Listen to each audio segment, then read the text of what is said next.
la main à 2 pouces nous place dans une tension entre le paléo, le très très ancien, ou le néo, le très très nouveau. Le néo parce que nous pensons que l'humanité évolue doucement vers cette forme de chiralité. La chiralité, c'est tout ce qui concerne les mains, comme la chiromancie.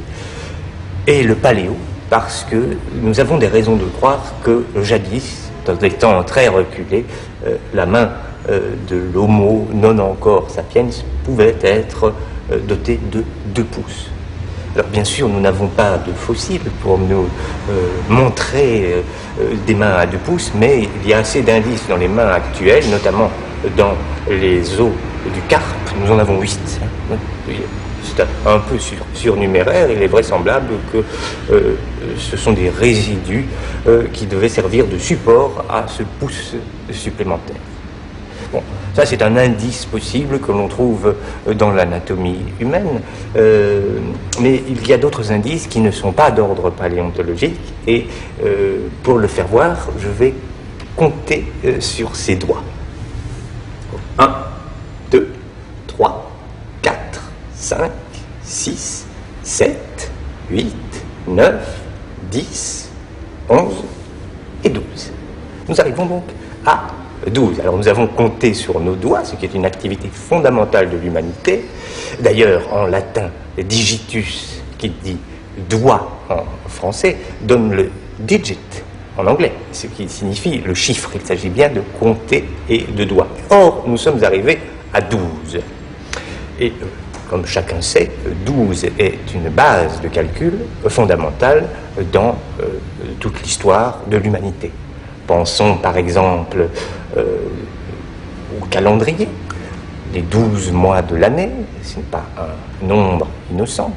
Pensons à la religion chrétienne qui a voulu que le Christ soit accompagné de 12 apôtres, ce n'est pas un hasard non plus. Pensons que dans les systèmes de mensuration anglo-saxons, il faut 12 pouces pour faire un pied. Enfin, ça, ce n'est pas entièrement traduisible en anglais, hélas. 12 pouces pour faire un pied, et puis tout le système duodécimal des Anglais pour compter l'argent jusqu'à un temps très récent.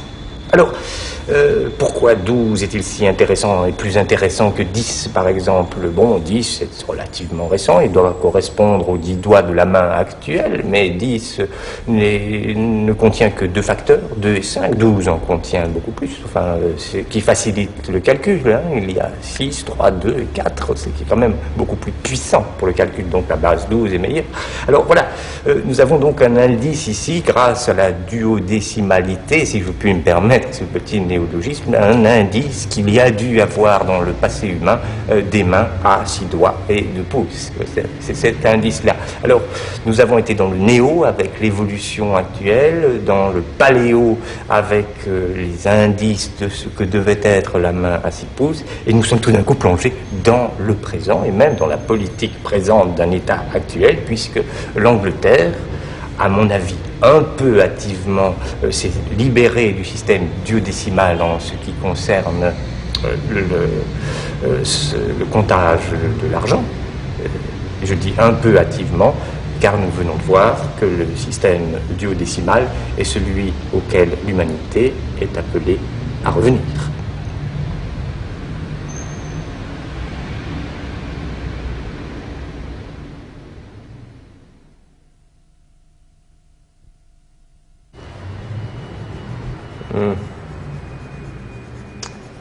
Ah oui, voilà. Bon, ça devrait suffire un moment.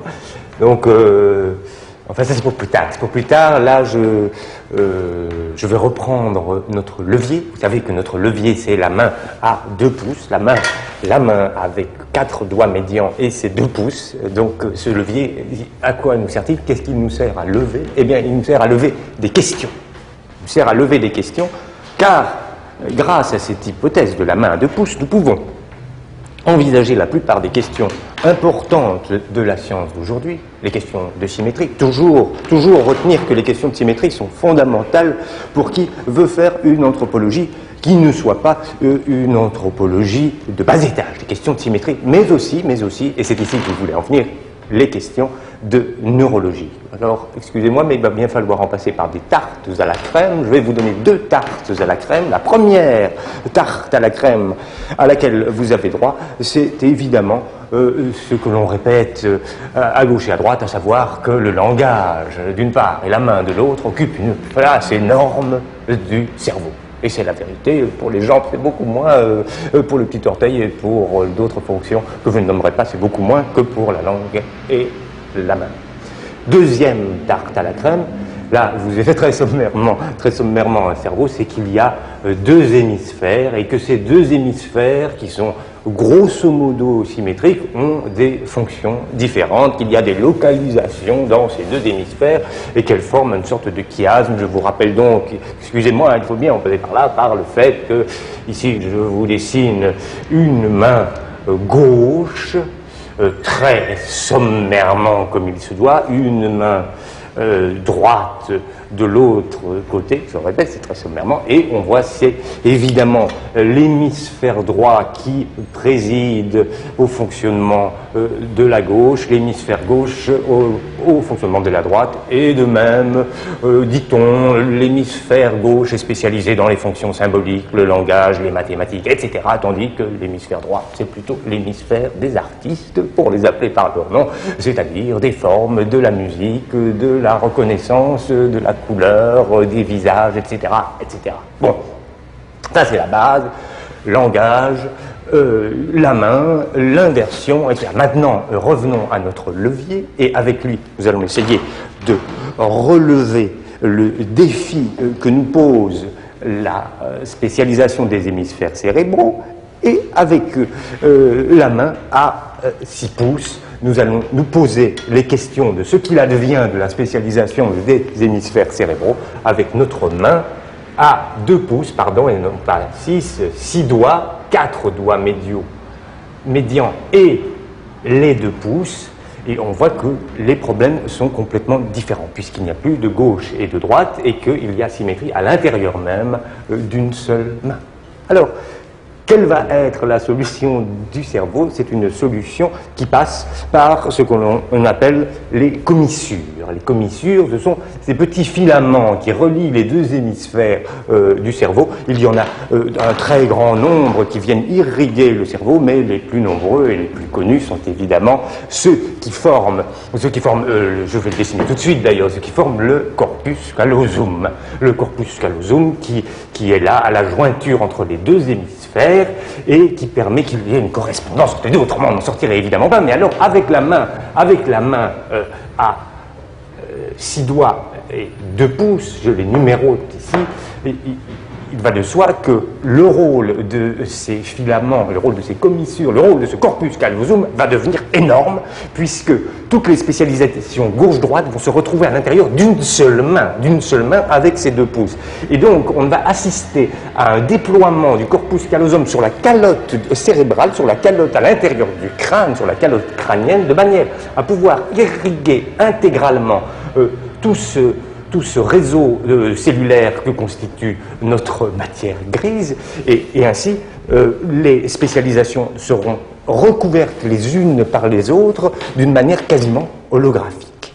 Quelle signification anthropologique allons-nous découvrir à cette espèce de développement en forme de gangue, en quelque sorte, du corpus callosum autour de notre cerveau? Eh bien, les fonctions qui vont en résulter, les performances auxquelles on peut espérer si on a cette espèce d'interpénétration holographique grâce au développement du corpus callosum, eh bien, ce sont des performances dont il est très difficile de parler, tout simplement parce que notre langage est encore dépendant de la spécialisation des deux hémisphères. Et donc, il faudrait imaginer un langage qui soit à la fois musique, couleur, forme, symbolique et aussi réduction du nombre de symboles, parce que pour que les différentes fonctions puissent s'interpénétrer, il faut arriver à une réduction drastique des différentes possibilités du cerveau, et pour en parler, il faut un vocabulaire beaucoup plus pauvre que celui dont je dispose, mais aussi beaucoup plus beau. Évidemment, puisque je ne dispose pas de ce langage, je suis obligé de faire miroiter cet énorme enrichissement sous vos yeux, mais de le laisser à votre méditation.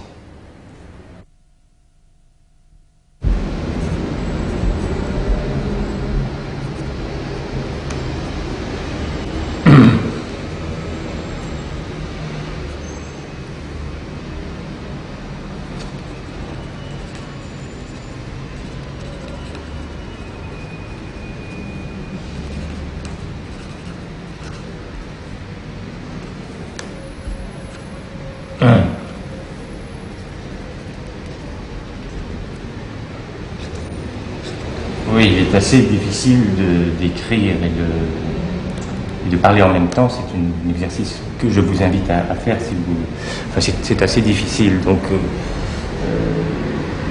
c'est la même chose, c'est assez difficile de dessiner, de parler en même temps, c'est assez difficile de calculer, de parler en même temps, peut-être même impossible, non, c'est pas impossible, mais c'est assez difficile et c'est une difficulté que chacun peut éprouver, donc se rendre compte de ce qui rend aussi très peu spectaculaire le chercheur au travail. J'ai l'habitude de dire le chercheur cherchant n'est pas spectaculaire. Le chercheur cherchant, par opposition au chercheur qui enseigne, c'est un dos, d'abord un dos, comme ça. Voir mon dos si vous me dessinez, si vous me dessinez.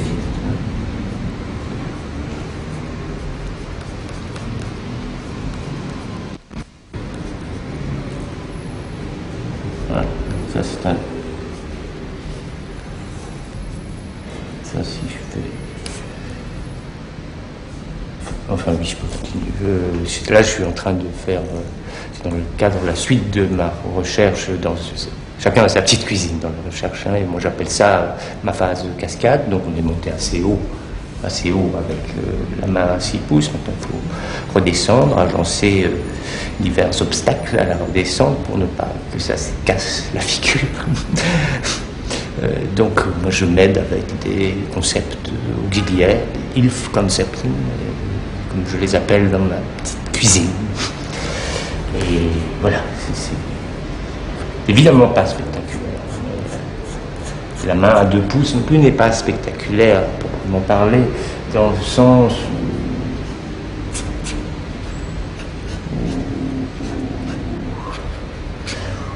où souvent le grand public attend des applications pratiques, c'est ça.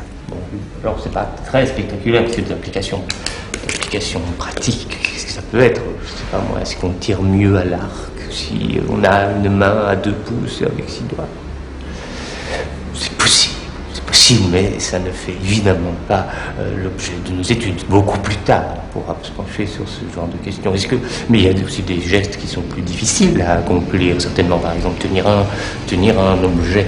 Donc avec ce deuxième pouce, est-ce que tenir un cône, est-ce que c'est vraiment plus pratique, compte tenu d'ailleurs que le petit doigt est aussi grand qu'un index?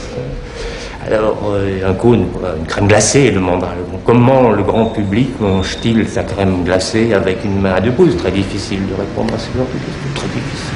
Enfin, beaucoup de questions pratiques finissent par quand même poser des questions un peu intéressantes, mais c'est toujours pour plus tard. On remet souvent à plus tard dans le type d'activité auquel nous nous livrons, les questions pratiques, questions sportives, la barre fixe ou bien la lutte.